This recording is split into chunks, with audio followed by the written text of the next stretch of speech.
Welcome to the Waffle Flower channel. Hi everyone, Katie Gehring here.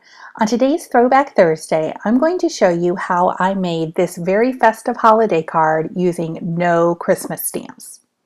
So to start, I pulled out my Balloon Messages stamp set, which was from a summer release. I'm going to be using the stamp set as well as one of the larger dies in the set, and the Cutaway Alpha stamp set from our most recent release. I'm going to be using some VersaFine Onyx Black ink, a stamp block, and then some cardstock in red, green, and white. My first step is going to be to take a piece of white cardstock along with the Balloon Messages stamp set and stamp that large speech bubble / balloon image 3 times onto the white cardstock. Now you'll notice that this larger stamp has kind of been hollowed out to allow for more images to be included in the stamp set. And so what I do to make sure that I'm not distorting the stamp when I'm placing it on my block is I'll just place it down on my work surface and kind of let it take its natural shape and then use the block to go ahead and pick it up.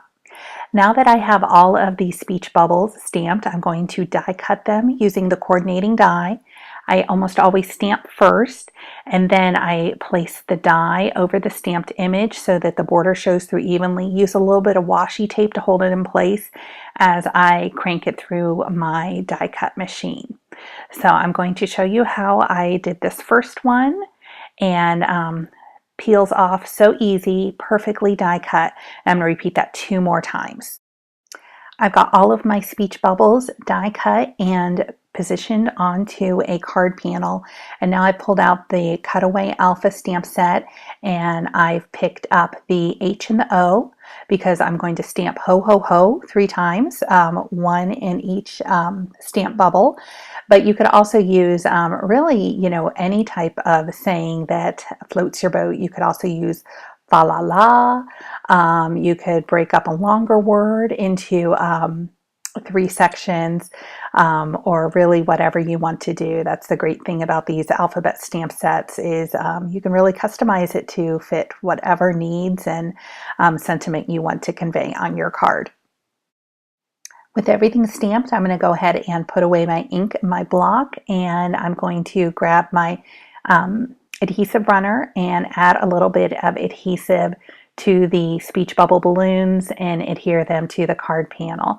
So what I've decided to do is I'm just going to use regular kind of flat adhesive to adhere both the top and the bottom bubble to the card base, but that middle one I want to give a little bit of dimension to. So I am going to grab some foam tape here in a moment and use foam tape to adhere that last bubble to the card. Foam tape is one of my favorite ways to add interest and dimension to an otherwise kind of flat or simple design. I picked up this larger roll of the foam tape adhesive off Amazon, and I'll tell you that's one of the smaller rolls they sell. You can pick up a really huge roll of the foam adhesive pretty cost effectively from places like Amazon.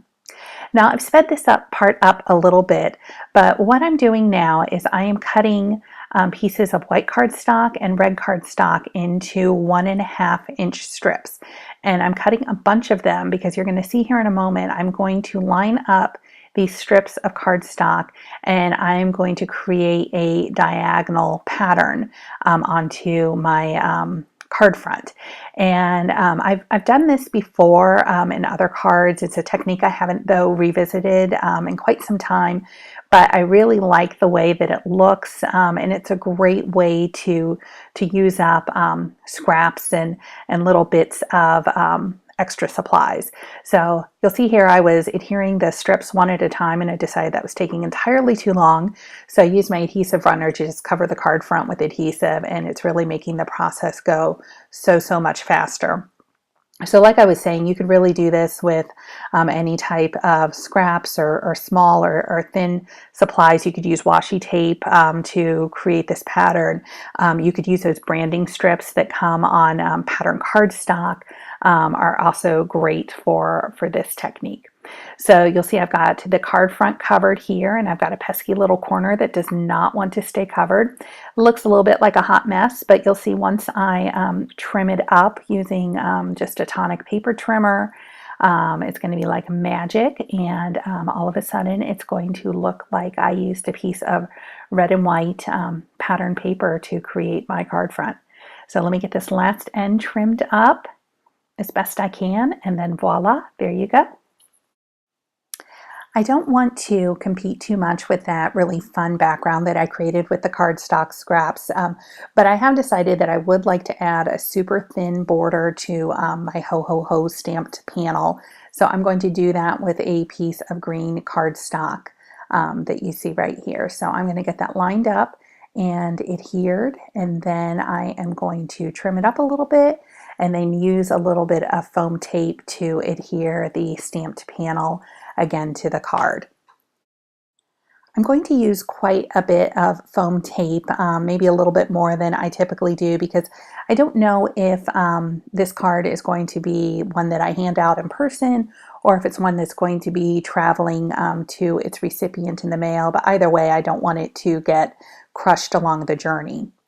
So as a final touch, I've pulled out my box of embellishments, and I'm just looking through some different options here. I've got enamel dots, I've got sequins, and a few different colors, and I'm trying to figure out what sort of final finishing touch that I could use on the card to really help that holiday or Christmassy feel, but not be exactly a Christmassy supply. And I think these pretty gold stars are going to be the winner.